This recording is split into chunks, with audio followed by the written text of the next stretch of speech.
Welcome back, everybody, to the Fifth Line Podcast. We are back. Cece, we have a guest appearance from Cece. She's just lounging over there. And today, gentlemen, is Hockey Day in America. So happy Hockey Day is it really? in America. It is, yep. I didn't know that. Punctuated by 4 NHL games on NBC and then 3 on NBCSN. So excuse me, 1 on NBC and then 3 on NBCSN. Well, let's watch us some puck, gentlemen. I'll back to back. I did finally bite the bullet and get NHL TV this weekend. Dude, Nice. You should have told me. Me and Brian bought the full package. I paid $80 for it. I don't know. We bought it for the whole league. Now you can just watch it. Just Now you can watch hockey all the time. Yeah. And you can watch. The good thing about being in America is that you get all of the Canadian games no matter what. Yeah, So. that's never going to be an issue for me. Yeah. There won't be any of the blackouts. So But that's good. I wanted to start today's episode, gentlemen, because it's Hockey Day in America, and even though that it's not really linked, but I'll say that it is. How did we all get into hockey? Because we actually haven't talked about that on this show. Dang, dude, yeah. Which you think we probably would have by now, by episode 18. By episode 18, who wants to go first? Who would like to start? I can go first because mine's going to be the Nick's shortest. is the shortest. All right, let's go, Nick. Let's hear it. Let's hear your story of 4 different fan bases. Well, wow. Don't talk crap. Is that the route we're going in? Is that how we started liking teams or how we started to personally get into hockey? I say personally get into hockey. Yeah. The sport we all love. Well, I started skating when I was young. Back in the day, we used to go to FA Open Public Skate when we were youngsters. We'd skate around with those little rack type doodads that you could stay up. Yeah, the and fall walkers. over. Remember those things? Yep. And Mom used to put us in fucking like pads and shit with the helmet. Nice. How I got into hockey though, you guys probably. Yeah, I was never like super like. I was like a weird fan back in the day, and Ben is like sitting there ready to say it. I was being a little tough, but like you did kind of jump around a little bit. So like I liked the Devils back when Parise was there. Him and Jesus Christ, I don't even remember Brodeur in his last couple seasons. Eliash. Yeah, those Zajac old still guys. Yep. And then I kind of just like bounced off a few teams, the Stars, the Blackhawks, and then for a while I just kind of just like was about hockey. And then landed on when the Senators. When we all moved into Renaissance is when I really jumped on the bandwagon of hockey again. Yeah. And then I decided, let's be a Senators fan. They're doing pretty good this year. That was the like.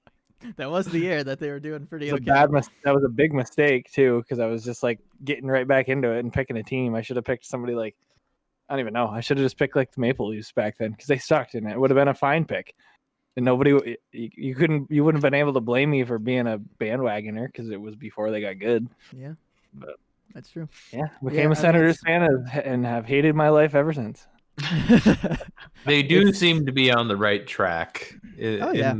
On the better side of things. I think they just didn't have any goaltending for like the first 10 to 15 games of this year, and that kind of makes them look a little further behind than they actually are. It is hard to live in an apartment with 2 people who are as into hockey as Ben, and then to a lesser degree myself, and not get into it. I mean, we all got into, and Josh was. And Josh, yeah, the Bruins fan, Josh. Because we played roller hockey up at that rink. Yep. And it's just kind of like morphed into being a hockey fan. Yeah. So that's Nick. So it was us. So you're welcome, Nick. All right. How about Eric? All right. So I think I kind of talked about this on the last episode, but the 04 what Lightning team won the cup with Hoppy? Okay, yeah. That was 04. That team like really, that was like one of the first times I remember being excited watching hockey and really like wanting to play it, specifically goalie. I started playing street hockey when I was 7. I wish I could like send you a picture and you could just paste it You could see me with my jersey. Dude, My send me a jersey pic. looked like a little dress on me. And I Nice. think it actually you know what? Those jerseys are in the closet. Should I go get them?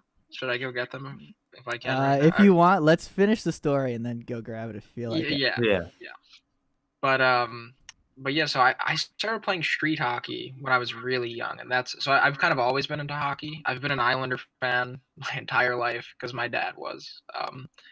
And basically up until now, the Islanders haven't been good. So this is the most excited about hockey I've been probably.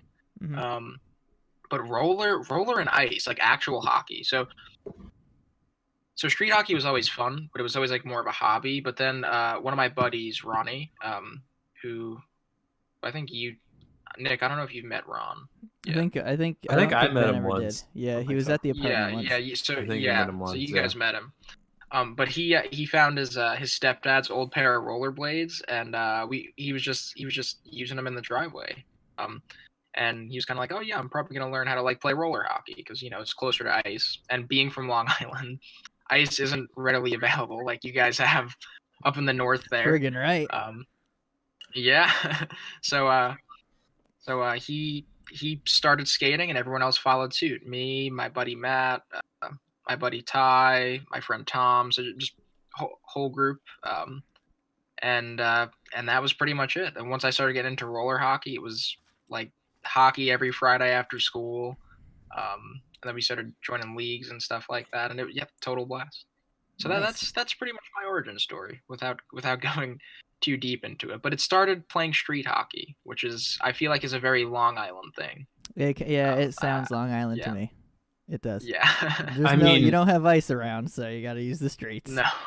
There is that, but street hockey is probably what kind of introduced me to hockey the most at my start. Oh, there to playing, I would say. To playing it, yes. Because that was like even when I was younger, probably 5 or 6, as young as that, I would be playing it with family and stuff like that in my grandparents' driveway, which is where we had that first street hockey game in like sixth grade, dude. where I made a cardboard Stanley Cup. That was both drank out of it because it was pre-corona. Oh, it was the best of times, which then spurred on all of the awesome street hockey we had at our school parking lots. Remember what we did for the student parking lot there for a little bit, and then a couple times. Then the bus garage was like there. the Superior arena was down by the bus garage, where we had like that's right. It was like 2/3 of like a rink enclosed by boards. It was more. We had a full the way around. Like it was like a full C, and then there was like a gap through the middle. But even then, there was the bus garage there, so like if it went a little bit out, it would still get stopped. That was so much fun. Those were the days right there. Like honestly, because I didn't get involved in organized hockey until a lot later, to the point where I wasn't really playing organized hockey until like 10 or 11, whenever Pee Wee would have been that started. Pee Wee was 7. Yeah, I think 11, 10, 11, 12. Yeah, I did like in-house for like 2 or 3 years before that, because I didn't get started skating until like way too late. Like it was like 9 or 10 that I really started to be able to really skate. So that was kind of late. And then Bantam was fun. But then I was just like, I wasn't at the level to be able to do high school. But for NHL, I never had a choice. I was gonna say, yeah, the NHL started early.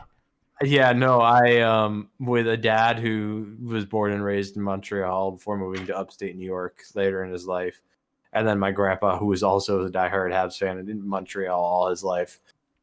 I was gonna be in Montreal, like. That's what was going to happen. It makes sense. Like, and I've loved having that team, no matter how many times they've disappointed me with most of the mediocrity that I've been around for. Like I've been around for the worst period of Montreal Canadiens history. They were pretty bad there. Yeah, but I can relate to you with that, because say like the Islanders' existence, like my dad is like, oh yeah, like 4 cups in a row, and I'm like, yeah, it's just misery for me. Yeah, like I've been around for nothing good. Damn good. How do you think I feel? I just watched the team that was pretty good get completely decimated to suck shit. That's fair. But that was all my fault. That was my you choice. chose your team. I kind of just was born into my team. Yeah, that's true. You came out of the womb in a Habs onesie. Basically. But I have loved every minute of it because the amount of games I've been lucky enough to get to go to in Montreal and the amount of crazy games I've seen in Montreal, it's been a lot of fun. So I don't regret that, no matter how much they've disappointed me. Yeah, that's like a nice family connection as well. Yeah. Keep her going. Keep her going. Oh yeah, but whenever you have children, they will come out with Habs onesies. Probably. Although it would be kind of fun, like if they chose their own and then like it ended up being like a rat. I don't know. I could see that being fun. Yeah, and then you just beat your child. Yeah. All right. I guess I'll go. So first things first. As you'll notice, I guess I'll go. Me, you're the last one, dumbass. Yes, I am. So anyway, calm down, Nick. Like I was saying, as you'll notice behind me, I have a different color on the wall on my left. It's red. It's red, and then there's blue on the other side, and then white is a neutral color. Red, white, and blue. Hockey Day in America. And also I'm wearing this. But yeah, my old USA jersey? Yeah, man, you gave this to me. Oh shit, it's that one? It's oh too. shit. Look at the sleeve, it's a little short. Yeah, because I grew out of that real early. But I do still have photos of me. I wore that to the Hall of Fame in Toronto when I visited the Hall of Fame. Why? Yeah.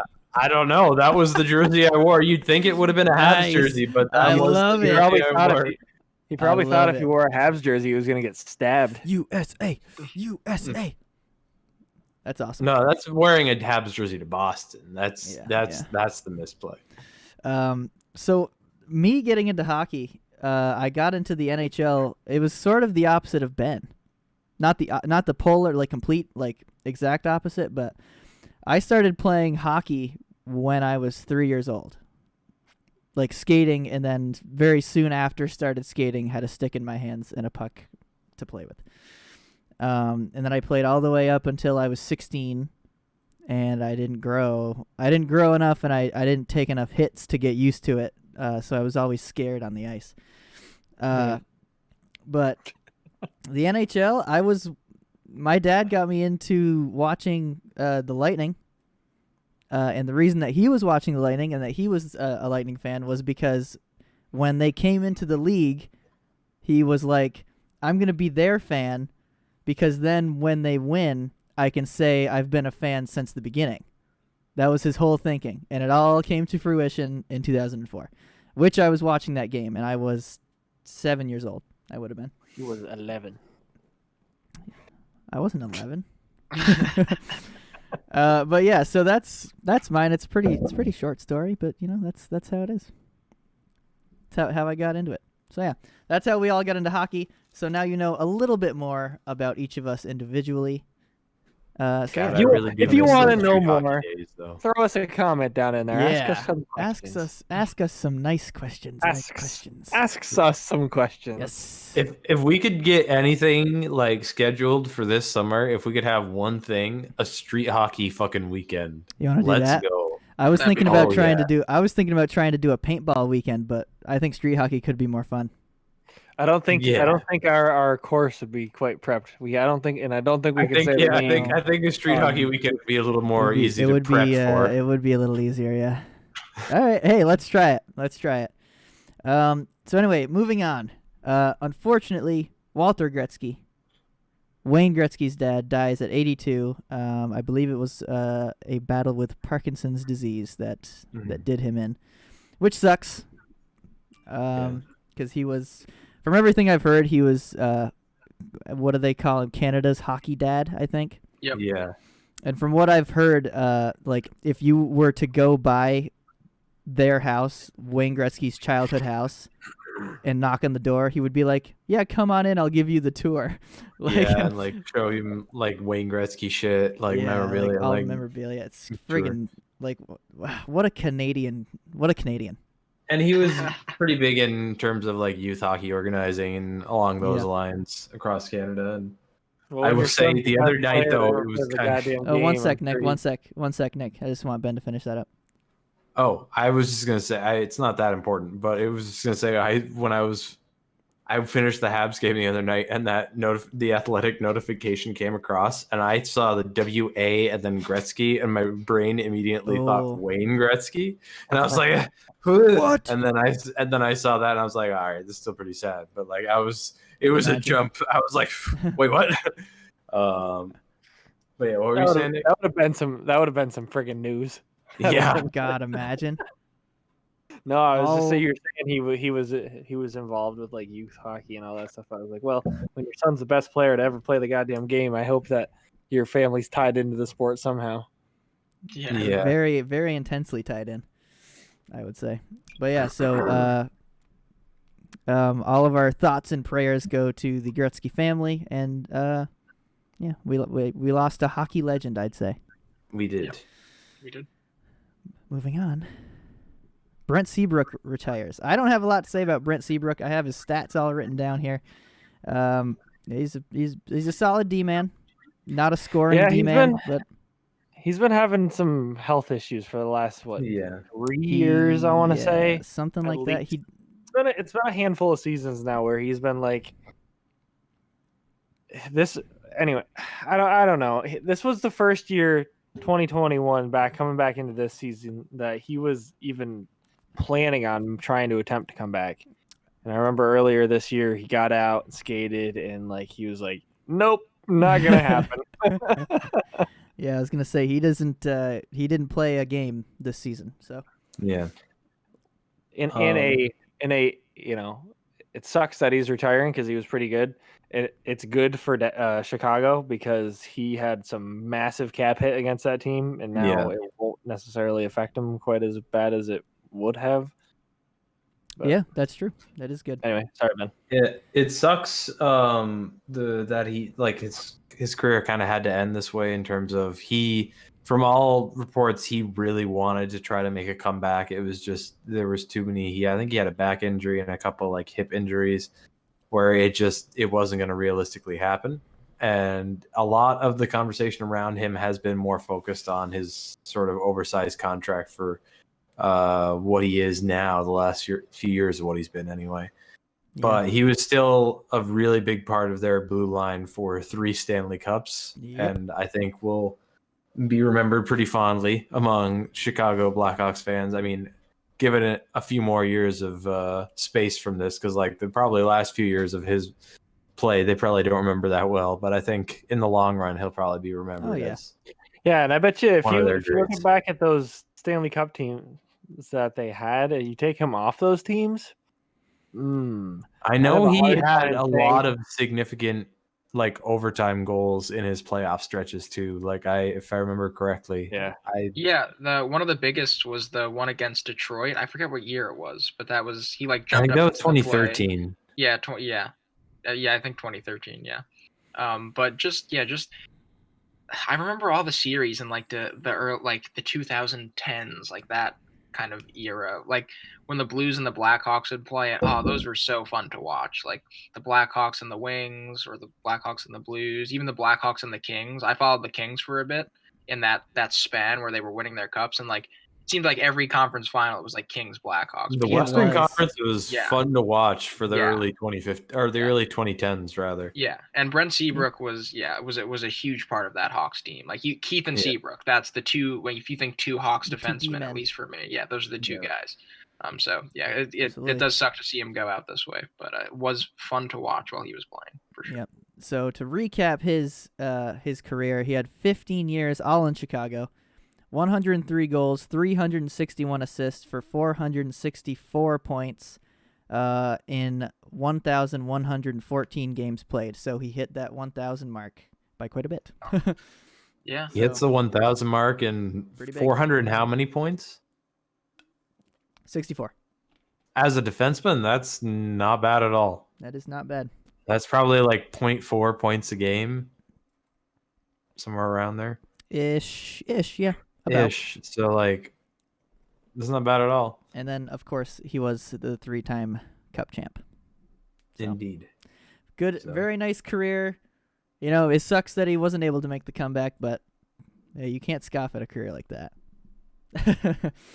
Not at all. Yeah. Let's move on to a Another Blackhawk. Oh, man. Patrick Kane. He's having a bit of a renaissance this year. He is. Some of the shit he's been doing. He's carrying that team, him and a couple of the other guys. He's got no choice. There's nobody else around him. Yeah, I grabbed down to Kubalik in fantasy again. Kubalik's been doing good, and DeBrincat. Oh, but anyway, Patrick Kane hits 400 goals. He did it earlier this week, a couple games ago. Yeah, he didn't do it against the Lightning, which they've played 3 games against the Lightning. So he didn't do it against the Lightning, but he is the 100th player in NHL history to hit 400 goals, which is mind-boggling to me because I thought there would be more with some of the scoring. So is he number 100 right now on the list? He is the 100th player, yeah. So that's funny. I don't want to derail this. I just want to do it quick, though. I was listening to the SDP podcast from Thursday on the way back down here today, and they were talking about how Jason Spezza just got up to the 102nd spot on the all-time goal list. He's got 346, I believe.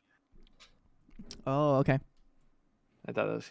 Wow. I was gonna parlay that into there, but that's why I asked you. He was at 100. I was wondering how close Spezza was to 100, like the 100th spot, and it's clearly 400. So. Well, I don't know if he's in the 100th spot. I know he's the 100th player to hit 400 goals. So I don't know how that goes in. I guess he's around the 100th of all-time goals. I guess that stands to reason. But yeah, it's pretty good. He's done it, and he's done it in, it was a few games less, but right now he is at 998 games played.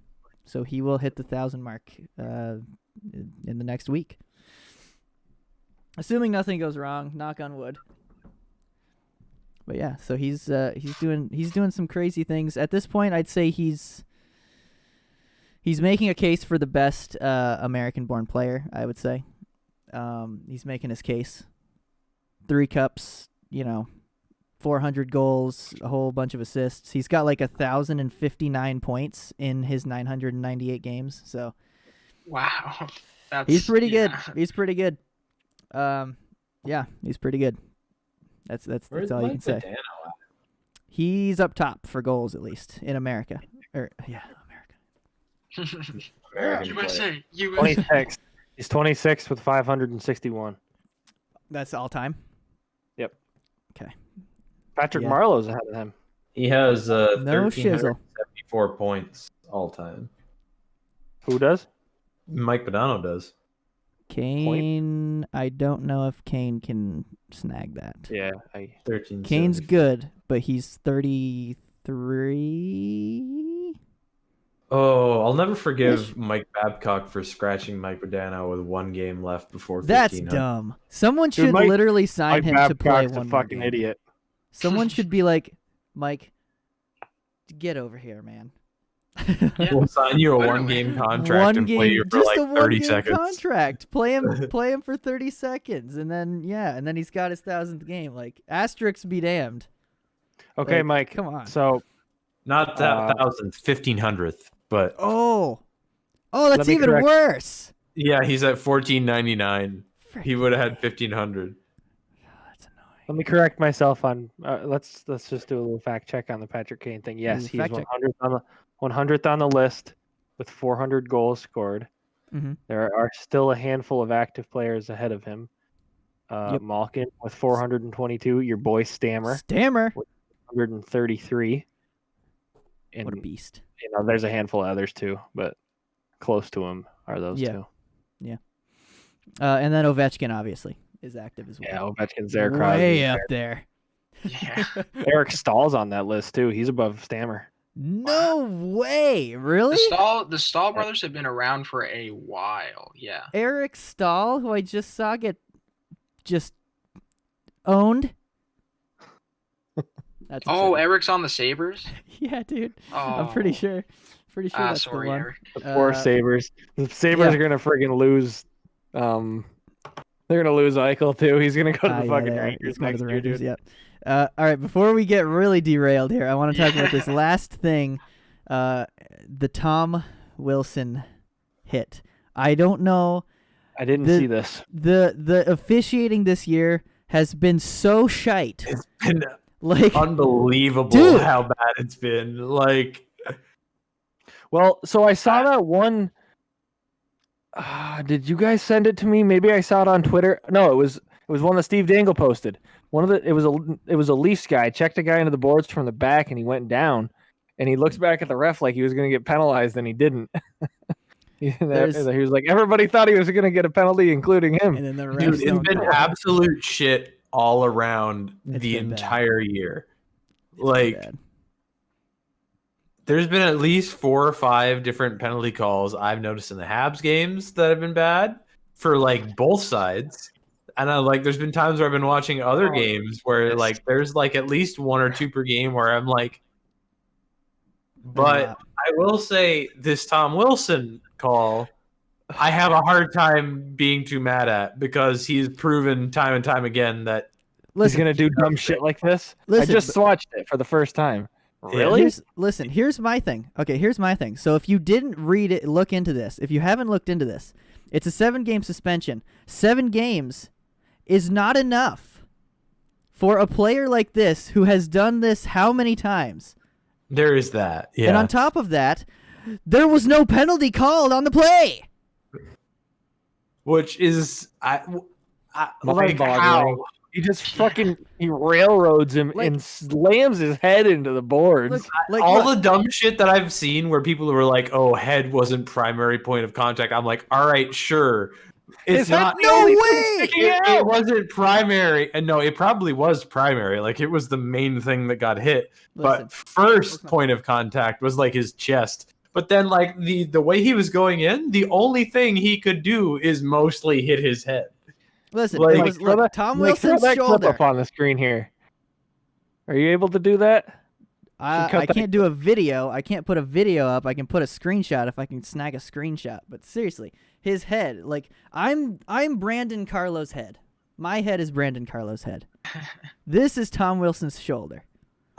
This is the boards. It's literally this. Boom. Yeah.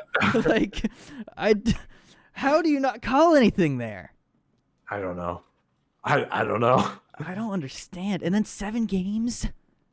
Yeah, okay. Yeah, so clearly doesn't give think of it this. Let me just say this quick. So 7 games in a 56-game season. Oh, okay. Well, you put it into a normal season, he's probably getting close to 15, right? You got to think. It'd be like 13, I think. Yeah, that's probably the logic they're going with. Yeah, that's what I understand what you're saying.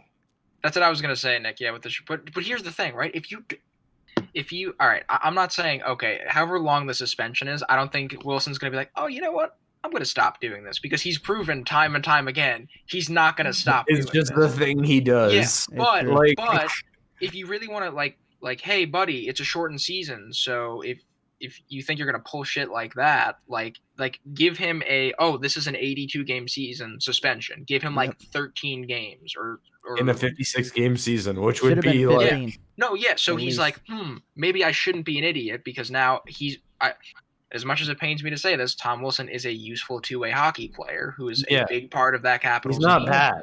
So he's a decent hockey player. He just does some shit. Yeah, so but like he might reconsider like, oh crap, I can't do dumb shit like that because my team needs me. But like it's just it's just the NHL is like they're trying to move away from high hits like that. It's not fighting that gives people concussions. It's hits, and then they give 7-game suspension. Come on, that's 7 games is more than they've given to most like hits this year. But I think the reason why it's like a bit shitty is just because it's the guy. It's Tom Wilson. He does this is his MO. Like that's what he does. Yeah. Maybe make him rethink that. I don't know. But are they fining him at all, or are they just saying you're? No, it would just be a suspension.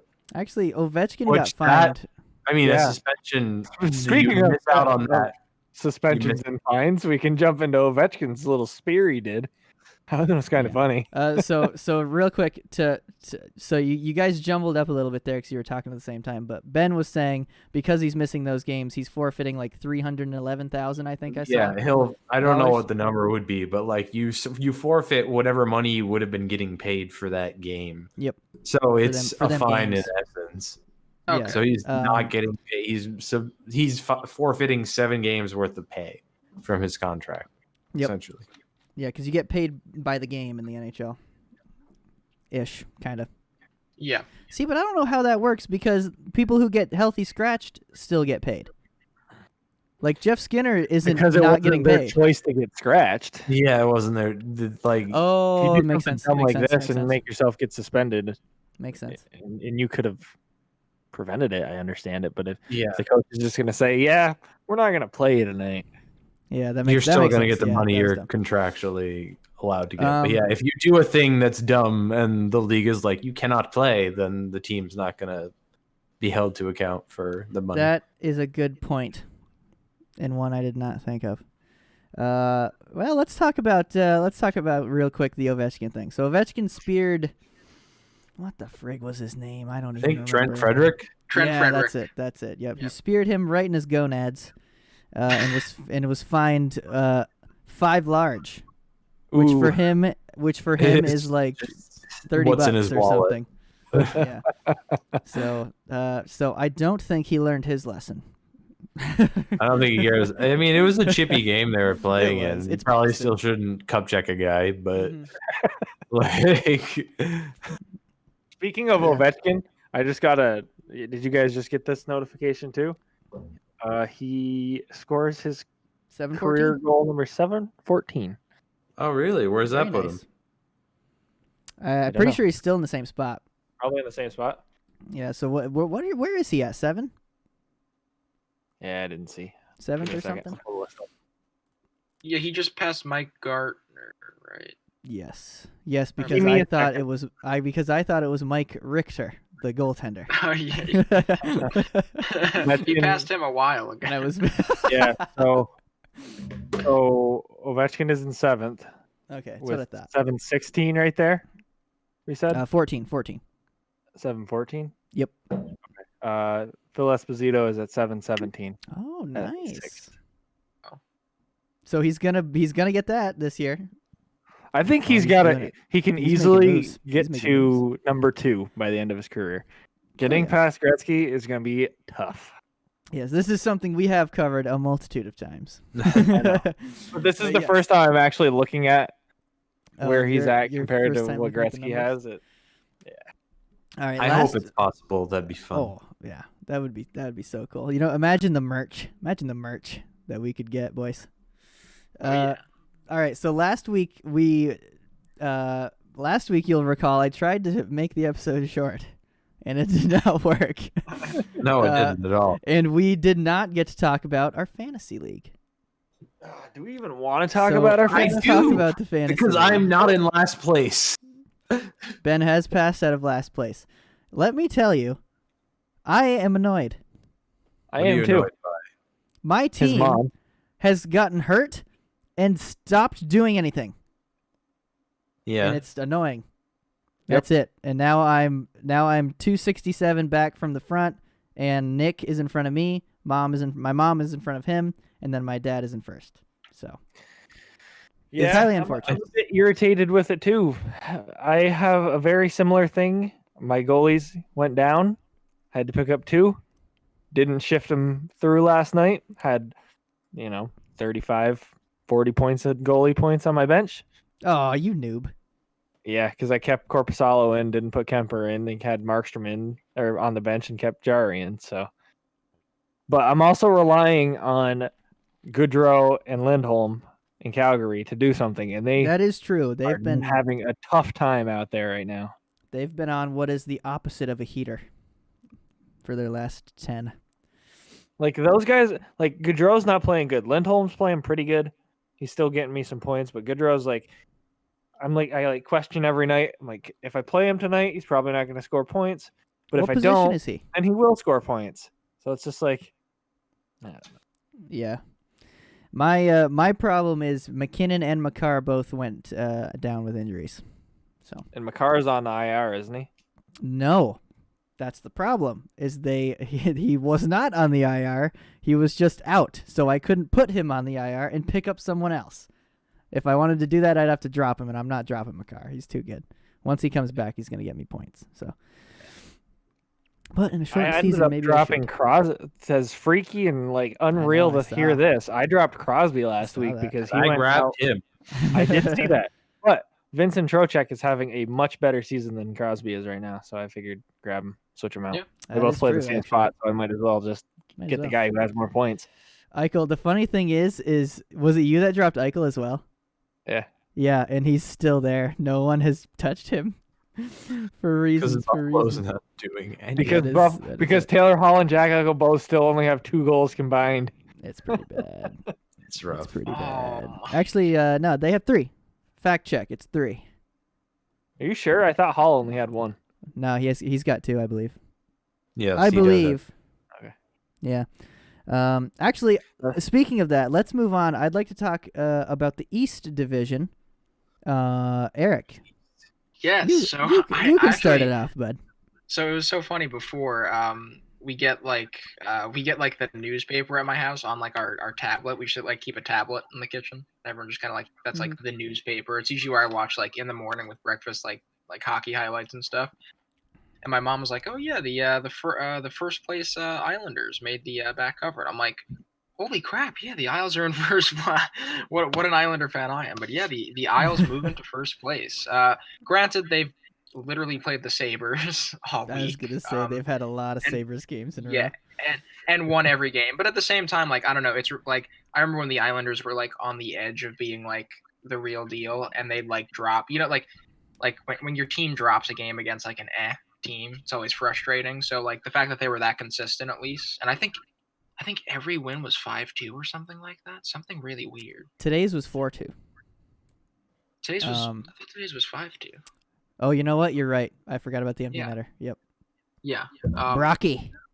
But yeah, so the Islanders are in first place, and Washington, Boston, and Philly are still right under them. Yep. So basically nothing much has changed in that top four except the Islanders just leapfrogged some teams. Shut up.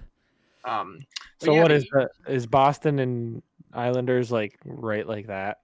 They gotta be close. So the Islanders have 2 more wins, but they also have 3 more games played, so they're both right there. Boston has 29 points, and the Islanders have 34. But and Boston can easily just. Yeah, Washington's in that second spot with 30 points. With 30 points, yeah. Yep. So yeah, but everything is as expected. But I guess the big thing, and again, I don't know, Mike, maybe you could speak to this more so because you've watched. I didn't see the game, but I don't know how many Sabres things you pay attention to. I watched today's game. Okay, but yeah, the big thing in the East is the Sabres. I know the Islanders are in first place, but they are just playing shitty. They're having a hard time. Yeah, they've lost 6 in a row. Their last 10, they're 2-7-1. They're playing Carter Hutton, I believe. So Ullmark is injured, and of course. they aren't starting Carter Hutton. They're starting Johansen, something. Yeah, something Johansson. That is. He's not been. Listen. You don't know who he is, but he's been okay. He's doing shit. He's probably doing all he can with the team that he has around him. Considering you have, 2 players who should be 3 players 4 really is Okposo still there? Yeah. Yes, he is. 4 players who should be getting some points. I know Okposo's got some weird health things going on, but like he's still good. Okposo's big production years came on the wing of old Pajama Boy, so he's missing right now. The one bright spot for Buffalo, Jeff Skinner finally breaks the seal and gets himself a goal. He did. Wow. Today he got his first freaking goal. So there you go. Let's go, Jeff Skinner. Woo! I just want to point out too that the Senators are no longer the worst team in the league, based off of how bad Buffalo's been playing. Yeah. So it makes me feel a little bit better. Let's move on. Let's move on to that North Division. I like the segue, real quick. Nick. Oh, okay. Real quick before we go to the North. I'm sorry. Real quick in the East because it happened. Matt Barzal, spectacular goal the other day. Is it goal of the year for you guys? Is it goal of the year for you guys? I just want to know. It's in the running. So far, I think so. What was the other goal that I sent you guys like right before that? You guys remember? I don't, but I think I like. I know it's not as flashy, but I like Tim Stützle's first goal as goal of the year. Fair. It's it's the one where the puck flung up in the air and he hit it. He timed the slap shot, so he hit it as it hit the ice. Sick. It was freaking sweet. That was pretty sick. Oh my god, it was awesome. He not as flashy, but I like it. Timed the clapper like as it was falling down onto the ice and just blasted it past Jack Campbell. I think it was. Nice. Yeah, let's before it was nice goal. Oh Jesus! Hi, hello. How are you, Cece. Kitty? Yeah, we saw that. She's doing some tricks. I just want to talk quick. So while we're on the topic of Buffalo, there are these rumors floating around that Mr. Jack Eichel could become a Ranger at the end of the season. What are your thoughts? You're gonna get down. I don't think that's gonna happen. There's been a lot of rumors. I don't know. He's a free agent at the end of the season, I believe. What's that? I'm pretty sure he's a free agent at the end of the year. No, he still has a really long checking on you there, bae. I'll keep this short as an Islanders fan. My thoughts on that are no. No, please no. Yeah, Jack Eichel is signed for $10 million a year until 2025-26. 25-26. So it's got to be a trade. The question is, how much? So say it's the trade the trade deadline, not the triade deadline. Say it's the trade deadline. With the season he's had, what are you gonna spend to get Jack Eichel? I don't think Jack Eichel's getting traded this year because one, it's flat cap and COVID times, so taking on a $10 million contract is difficult in any instance. And then you basically would have to trade off a $10 million contract. It would have to be or have Buffalo retain in some way. But then, what are you doing if you're retaining on Jack Eichel? You're giving them. Just keep him. So I don't think it's going to happen this year. I think he's going to stay there for at least another season. Unless he really wants out, and then they I guess would maybe try a little bit, but it wouldn't happen at a trade deadline. I don't think. Maybe after the year in the off season, if it really needs to happen. But I don't see how trading away Jack Eichel helps the Buffalo Sabres. Frees up money, I guess. The Columbus Blue Jackets traded away Pierre-Luc Dubois, and that didn't help them at all either. So. But they also got back I think it will be better for them in the end. They're struggling right now, but I still think Jack Roslovic and Patrick Laine is going to be more useful for them in the end than just Pierre-Luc Dubois. Yeah. Okay. Just wanted to see what you thought. So I've heard a couple things. I've seen that too. And seen it, yeah. I've also seen that. Anyway. All right. Canadian division. I think the big story out of the Canadian division is that Ottawa's last 10 is not the worst in the division. 5-5-0. They look like an actual team. Yeah. They look okay. And those 10 games were two trouncings of the Calgary Flames. Yeah, they smacked Calgary. 6-1 Calgary. And 5-1. How do you think Haley Salvian feels switching from Ottawa's reporter over to Calgary? I wonder how many tweets she's gotten. Ian Mendez must be glad that it happened. Be like, haha, you suck. How's it feel to cover another shitty team? It shouldn't be like that. It really shouldn't be like that, though, because Calgary should be way better than they are. Absolutely. And they're just not right now. But so Calgary has the worst. Markstrom was out there for a chunk of games. Oh, and there's Ottawa Calgary starting tonight at 9:30. Yes, so Calgary is one of the teams that had a worse record in the last 10, and the other, Edmonton. Nope. Is Montreal. Oh, Montreal. Oh no!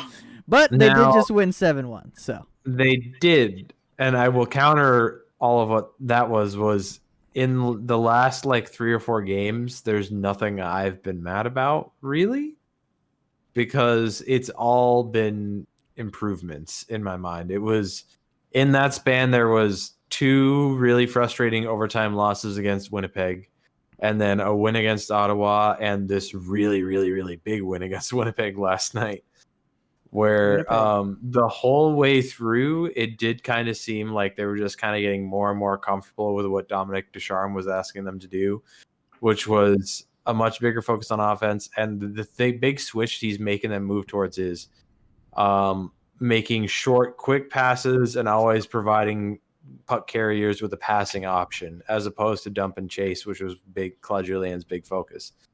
Like, it's just moving towards a much more pass first mindset, and like just he's been really slowly integrating them into what he wants to do in a good way. Like, he didn't try to introduce too much early on, and then he finally has been using Jesperi Kotkaniemi a bit more as he's been getting stronger, and he's been basically saving their power play in the last few games. He's become basically the power play quarterback.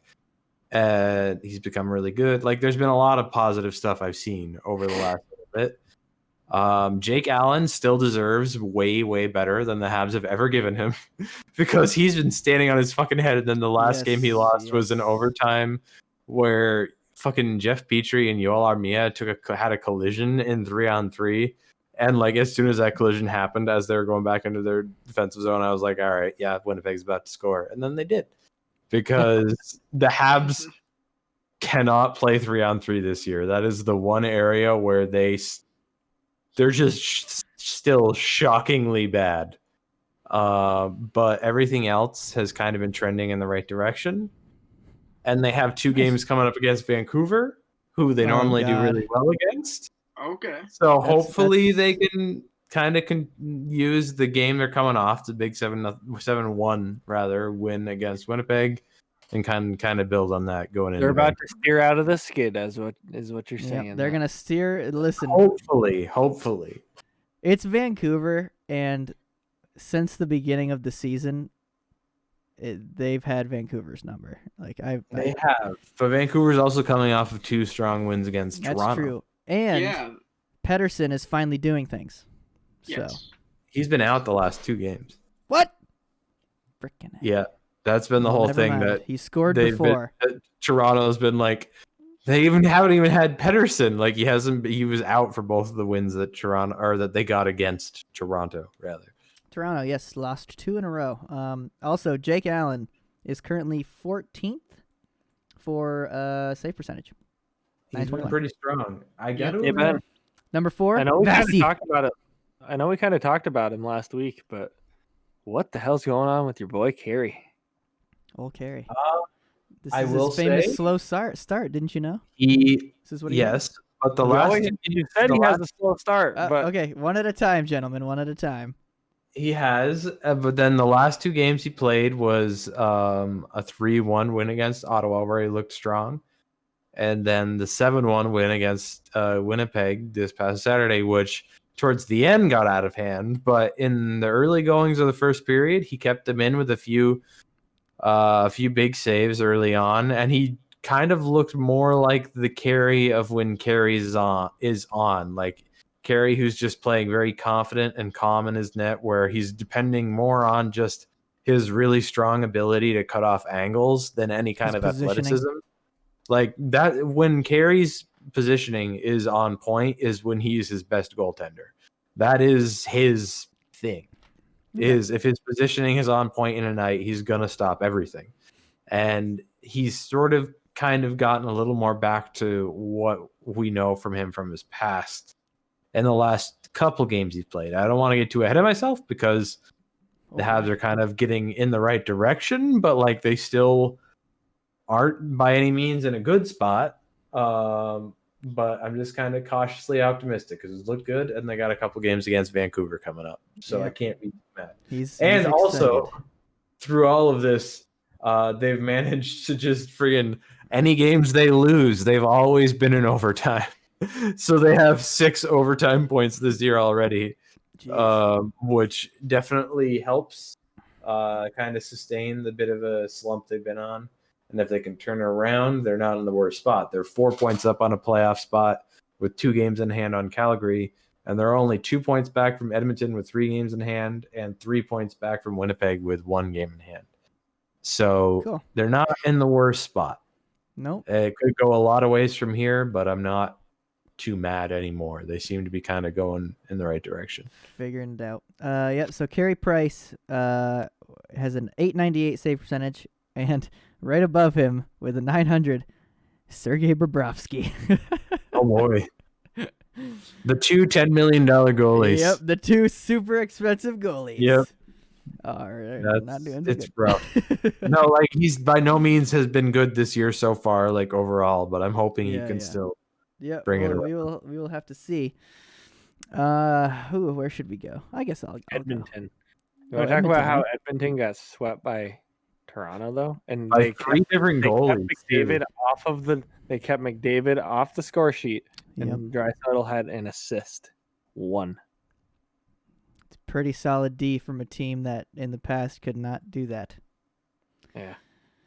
So, I mean, dude, Toronto's good. They lost games against Vancouver. I don't. Because hockey is weird. Hockey is weird. But yeah, I mean, I didn't know that I was going to ask you how their games against Vancouver went, and you guys already said it. It's crazy how you can just shut them out and not let those guys score, and then turn around and play and let against. They lost 2 games to Vancouver with Vancouver without Pettersson. Yeah, maybe they needed him. They needed him there to have someone to shut down. They didn't know who to shut down. There's not much to say on that. I mean, Toronto's a good freaking team. I believe it was the 3rd time in McDavid's career that he's been shut off the score sheet for a 3-game sweep. 3 straight I believe games. Something like that. Yeah. So that wouldn't surprise me. Connor McDavid. Good on them for being able to shut those guys down. Yep. That's because what they need. We all know the Senators can't. They need they need one superstar or 1 or 2 superstars to focus on. When you don't have that, it messes them up. Ottawa. They couldn't do it against Ottawa. They didn't have someone to. Ottawa has half of Toronto's losses have come to Ottawa. Toronto has 4 losses. 2 are from Ottawa. They actually have 6. Oh, so a third of their losses. Yes, a third. A third is Ottawa, and a third is Vancouver. So 2/3 of their losses are from the bottom 2 in the division. So. And 1 is from Winnipeg, I think. Yes. And then 1 is from Edmonton in overtime. Yeah, so the second and third. So those make a little more sense. But let's go on, shall we, to this Discover Central, my division. How are your Lightning doing? They're doing real nice. What a game today, bud. What a game. The game today, I was real sad. This is funny. So I went over to Danielle's to watch the Hockey Day in America because she has cable with her apartment. So we watched the Sabres game. That was unfortunate because Danielle's a Sabres fan. Sorry, Danielle. And it was just not good to watch. That Hall breakaway. That was.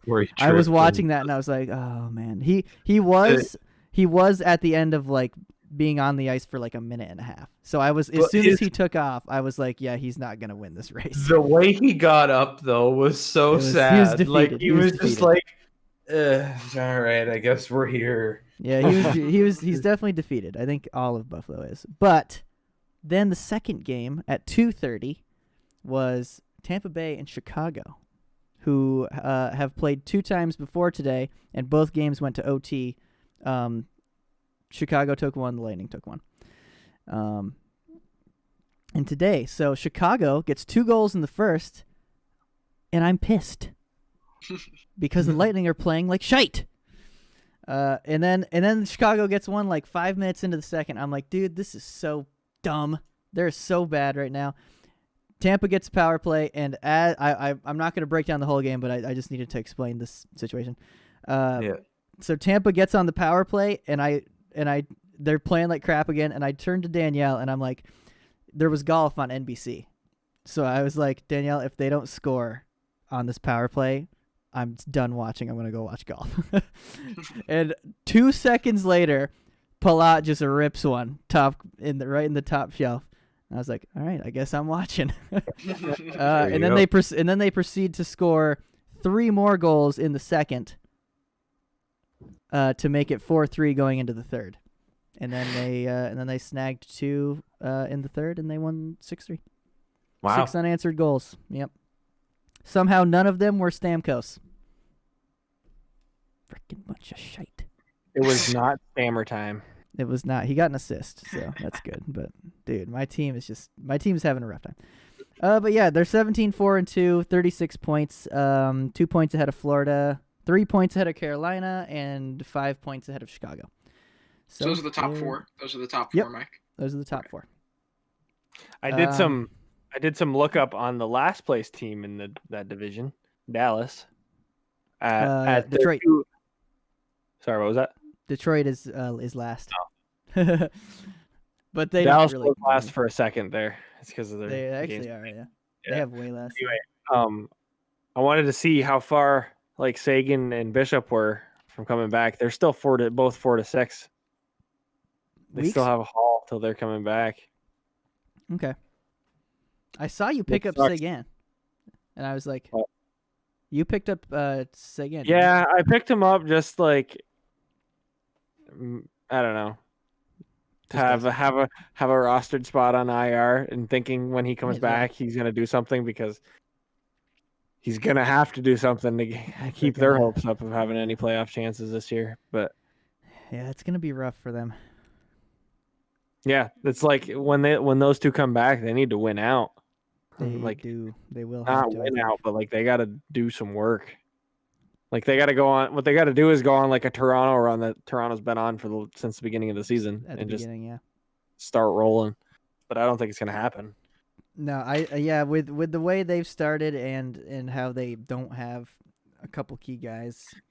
They're just like not scoring. The playoffs. That's the big thing there. They're not scoring, and like Jamie Benn doesn't have a lot for goals. I know Raju's been out for a while. Sagan's got nothing because he hasn't played, and then they're just relying on Dobby, who's playing pretty good with what he's got. But he's a goalie. They are +3 in goal differential, so they're scoring more than they get scored on. But I guess that just means they're winning close games and losing blowouts. Or wait. No, they're winning blowouts and losing close games. I said that backwards. I don't know. It'll be interesting to see down the home stretch, which are we at the half? We're like nearing the halfway point here, eh? The halfway point I think is 28. Yeah. Yeah, we're getting there for some teams. Some teams are at 28 or no. Vancouver. Vancouver's at 28. I think they're the only ones though. Oh wow! So yeah, they really we're are. getting. We're not good. They're already at 28, and they're still down that low. Oh no! So yeah, this is the half-ish waypoint. Next week will probably be the halfway. At the halfway point for a lot of teams, yeah. May as well be, yeah.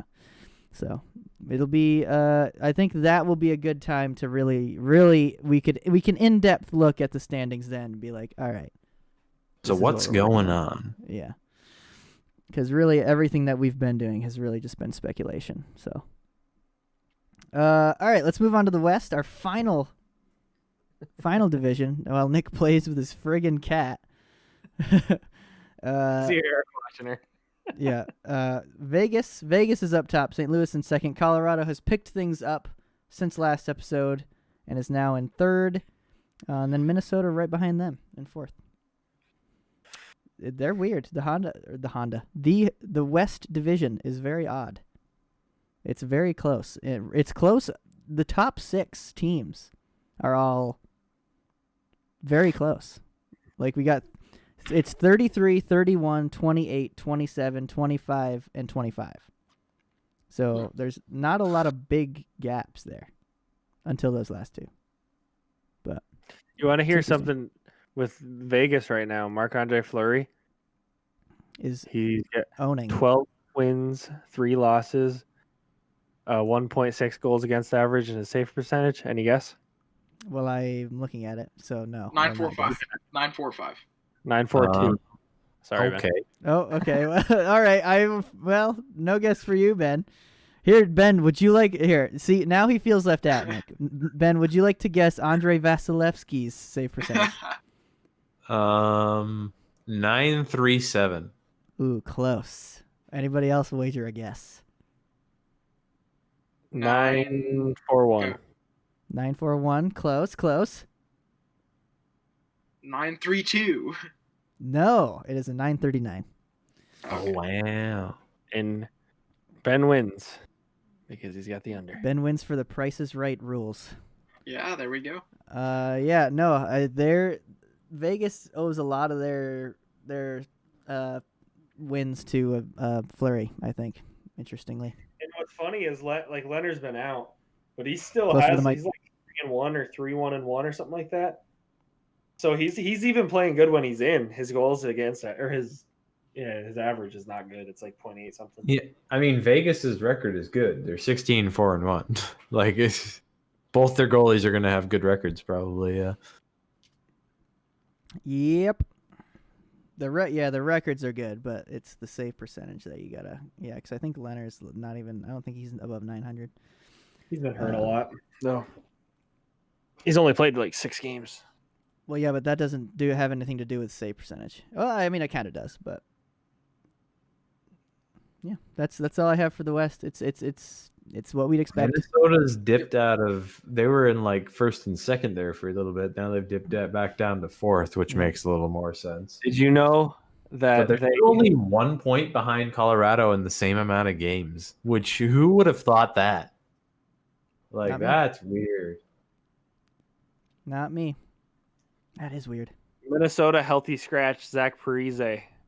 Yep. Did you guys hear that? That was fucking. Are you kidding me? Well, I don't think he's that good anymore. Well, no. Do you know why they healthy scratched him? No. This is speculation. I think I know where you're going with this. Speculation. You probably listened to the episode. I did. Basically, from what SDP said was that it was at the end of the game earlier, like last week, and he stayed on at the end playing a long shift against Vegas, and he was on the ice for like 1 minute and 40 some seconds, and that was the reason that because he had like a deflection which led to the goal to get get Vegas tied in that game, and then he ended up losing. But I guess he got called in the coach's office, and they told him that because of that, because he stayed on the ice and didn't want to change out, this is why they put him on the taxi squad and scratched him. If it's true. Oh, he got thrown on the taxi squad though. Yeah. Well, he skated with. He practiced with the taxi squad, so I guess that means that means he's probably. I don't know, like because if I don't know, you have to go through waivers to be technically put on it. So if he did that, then it might be the sense of freeing up some cap space, because I know like there's something weird about accruing cap space by throwing contracts on the taxi squad even for a few days at a time, and then that'll give you more cap space available because you're paying the guys less, something along those lines. Yeah, that's weird.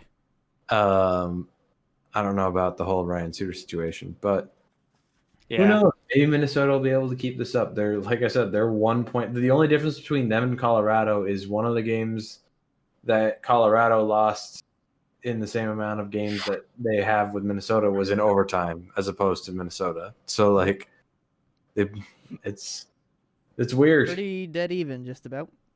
And they are only 3 points. Both of them are like 3 and 4 points behind St. Louis with 3 games in hand on St. Louis. Yep. St. Louis, I haven't been super impressed by. Especially with the Arizona. They lost to Arizona a bunch. Yeah. Basically what we expect out of the West. Once again, same as the East. Not the Central is the weird one, I'd say. Yeah, Central is the weird one for sure. But yeah.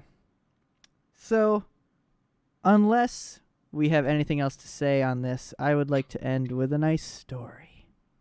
Oh, what's your story, bud? It involves you. Oh, jeez. All right, so Ben, do you remember the Robbie Glanz? Glance, was it? Glantz or Glands? Yeah, at the end. But anyway. TZ. Yeah, it's that. Do you remember that? Yeah, we went to Messina for it, right? Yep. Yeah, so what it was is it was a power skating camp, which sucked because we never had pucks. Yeah, it was all skating. It was lame. But one fun thing we did do is they wanted to show us how it felt to skate as fast as NHL players did. So what they did was they slingshotted us. Do you remember this? Yes, I do.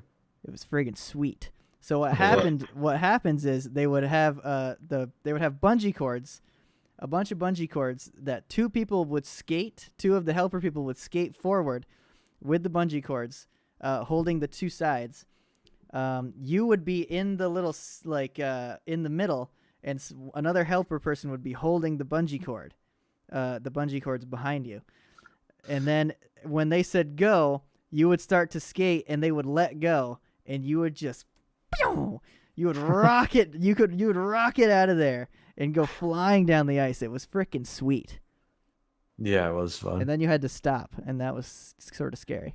I was just gonna say, imagine not being able to stop. Yeah, it wouldn't have been good for you. It wouldn't have been good for you, Nick.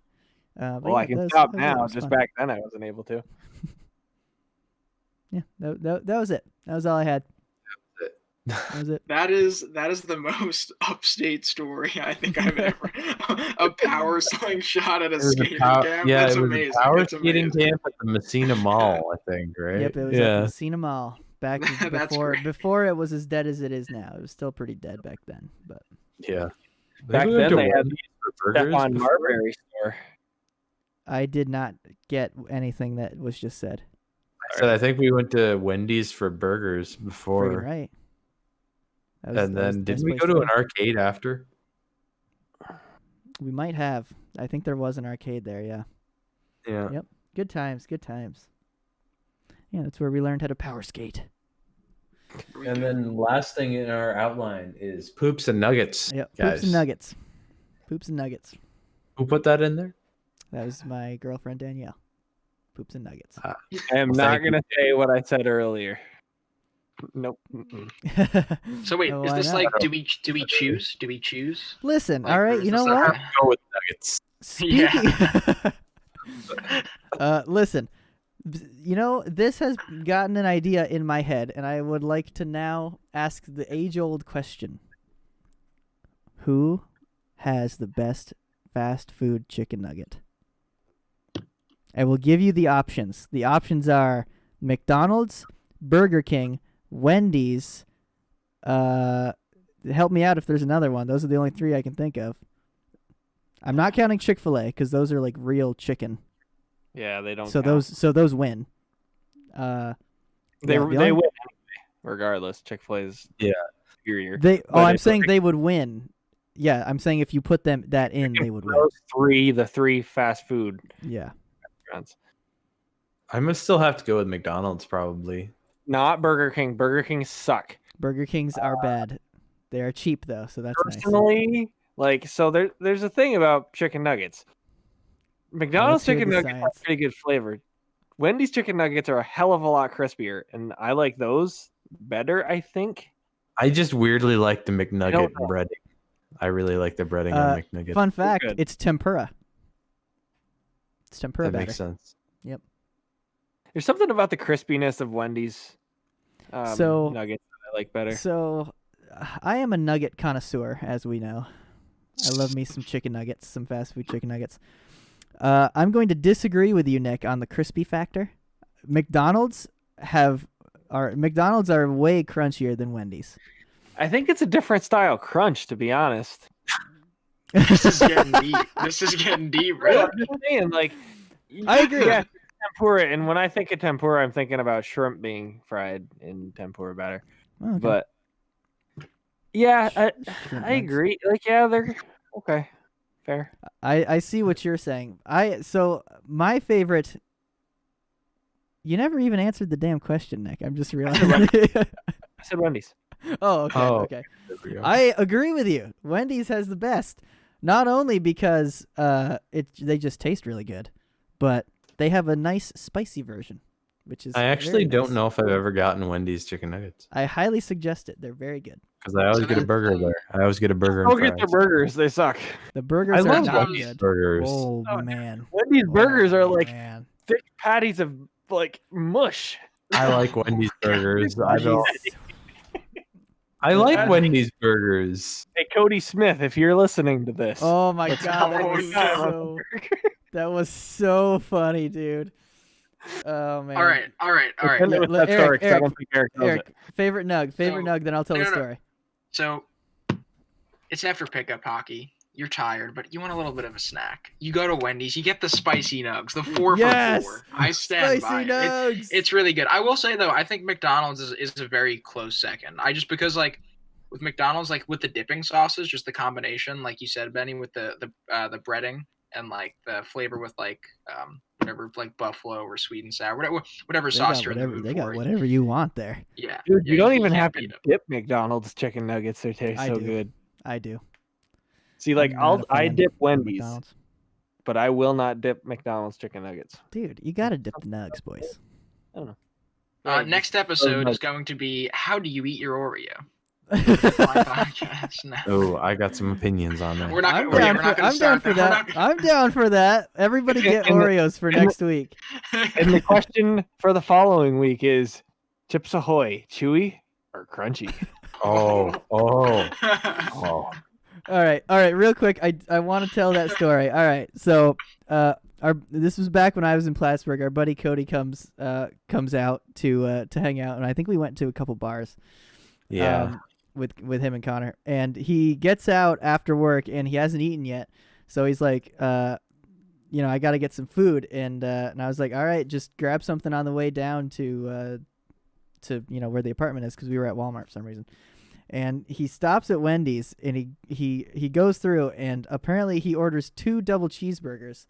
But because he's never been to Wendy's, apparently he doesn't know what to order. So they give him the most expensive double cheeseburger that they have. So it's $10 for 2 double cheeseburgers. Oh no. And I was like, oh no, Cody, you can't be getting that. And then he ate one, and the other one he was like, dude, this sucks. And he just threw it out. He took the second one and threw it out in the garbage in front of Bono's. Yep. That was what he wasn't. I like Wendy's burgers. He wasn't feeling it. Yeah. But yeah, so that was funny.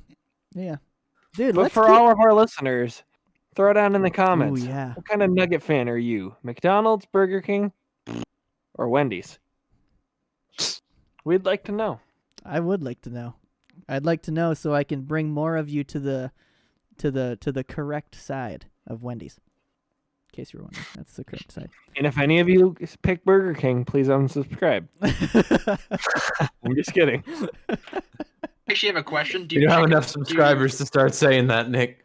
Do chicken fries count? Those are pretty good. I like those. They don't because they're good. That's fry. Good. Burger King redeemed itself with those. Those are good. If you need a fried chicken thing to eat, it's the fries. But yeah, unless you guys have anything, I'll end it. I think we're good. All good? All right. Thank you all for watching. Stay safe and get some Wendy's nugs.